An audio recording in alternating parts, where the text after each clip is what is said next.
Sori, mulla on nyt Mirellan seireeni. Mä otin tästä jo nää pois ja no mistä mä tänne toi.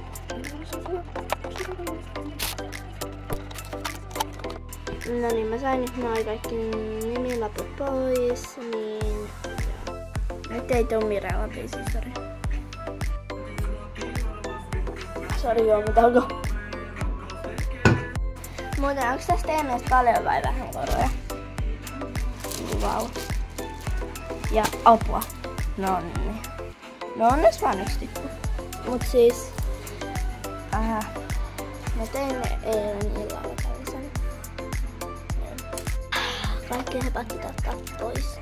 Se nyt haittaa cerealaa.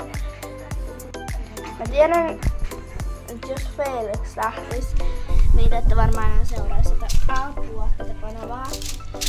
Mutta mä voin sanoa sen, että Felix ei lähde millekään, koska saa tallin kiinni. Mä oon tosi pahoillani, jos jotkut on sitä mieltä, että mä en saa matkista sitä lihampaa. Mut siis sen takia vaan, koska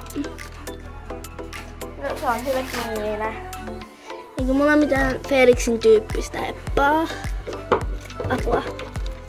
Apua, oikeesti. Mä ostaa tää. Vedä.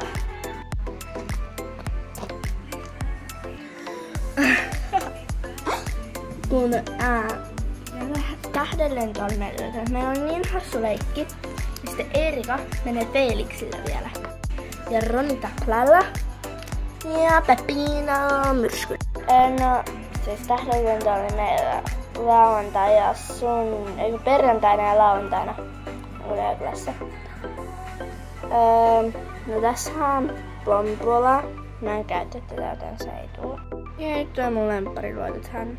Mulla on aika monta Mirella lempparia, ne kaikki on ihan sika hyviä, mutta siis tämä on pakko lähteä, koska mä en halua kahta samanlaista. Että Star on vähän tärkeämpi, koska Star on Roosan ja Ronin periaatteessa niin yhteisomistuksessa. Ja se molemmat tykkää tästä paljon. Oh sori, mä aloin.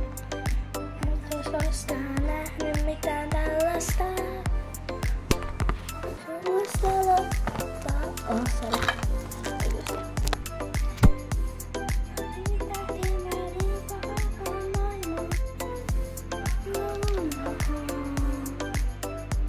Moikka, nähdään 3.